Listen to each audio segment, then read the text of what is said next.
So I've got my Case 210, believe it's a 1981, and I've decided to roll it out today to fire it up for the first time this season. I don't exactly remember when I put it away. I think the last time I used it was sometime in September, so I took the battery out just to keep it preserved, and I think what I'll do is open the hood, put the battery in, and see if I can get this thing to turn over. Because it's a real workhorse. This is a very solid engine, and it's got a lot of power to it. They don't make them like this anymore, so it was definitely worth saving. Alright, let's get to work. So, determining whether a battery is any good or not, I call this the toaster because it does heat up when you use it. It's great for testing your battery and your alternator. It does both 12 and 6 volt batteries. The only thing is I wouldn't swear by it as far as it being the gold standard for testing a battery because, you know, it both will and won't give you an accurate reading. But guess what? It's all I have, so we're gonna use it.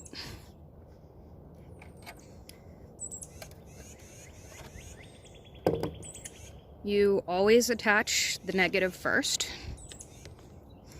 and then do the positive.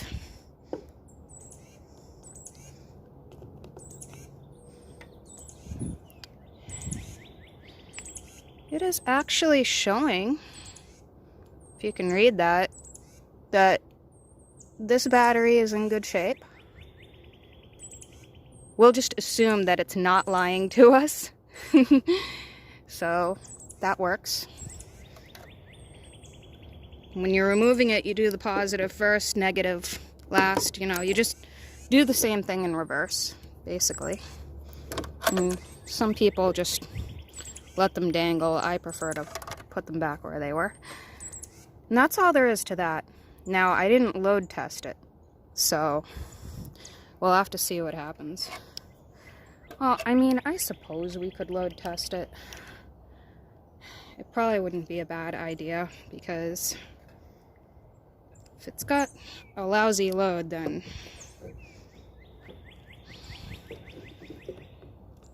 because that determines things too. You can't just go by the arrow being in the green. So how do we do that?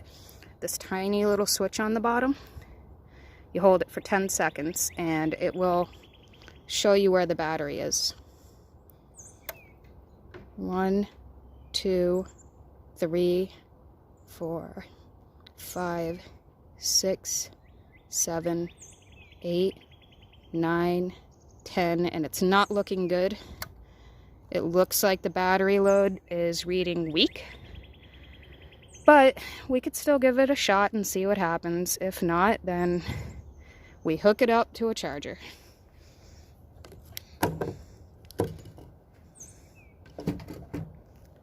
So let's install it and just see what we get. Alright, so I'm already not expecting this to go well.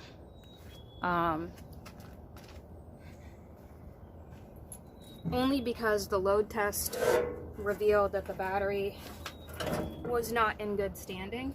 So, that's yet to be determined, but we're gonna find out.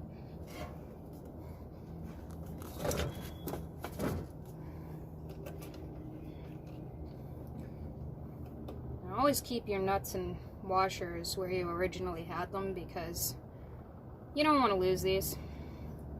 It's a pain in the butt to reattach them, or to look for new nuts in the first place on them. I just have to remember how I had these in.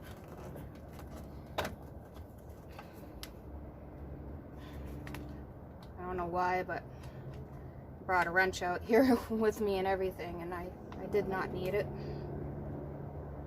The little rubber boots are a good thing to have to prevent corrosion on your battery, but they are not necessary. You'll notice my other one does not have a rubber boot on it.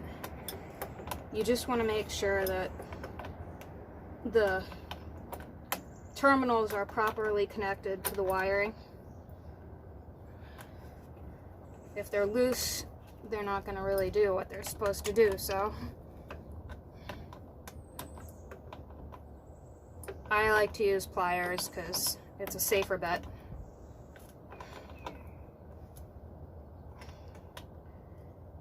Shouldn't fight you too much. And you do the same thing with the negative. Just, again, always hang on to the nuts. That could be a euphemism.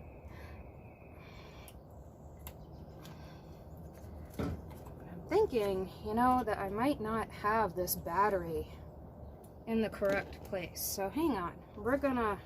I think I have to turn it around, in all honesty. Terminals shouldn't be this hard to attach, so let's just see what's happening.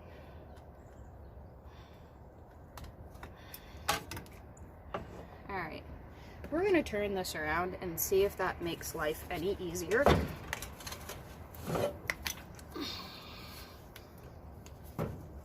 I got a feeling it will. Yeah. It is wonky, but ooh, bolt's trying to get away from me already.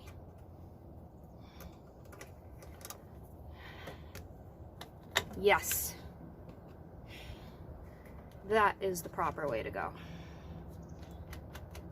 I have a feeling this will be way less of a struggle now, as far as tightening it goes.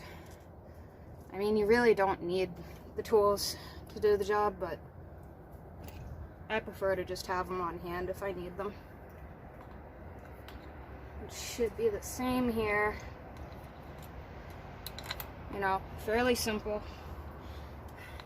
Just make sure you do not have the positive on the negative and the negative on the positive. Otherwise, you could fry something, or your starter just, at the worst case, isn't going to engage with the flywheel.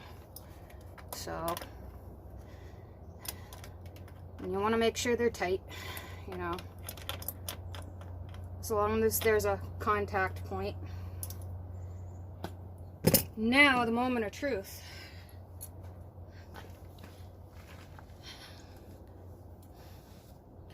Well, let's see. Make sure it's not in gear. It has enough gas. Yeah, it's got some. Just exactly how much is some, right? We put the choke up.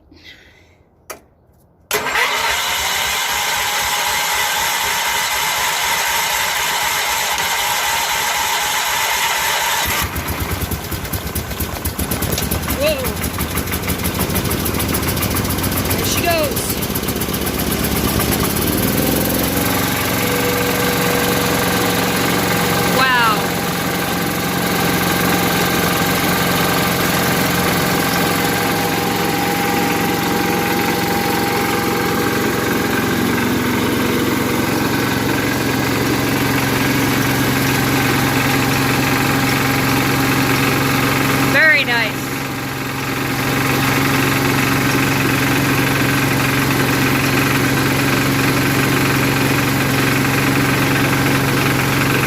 And there you have it, success.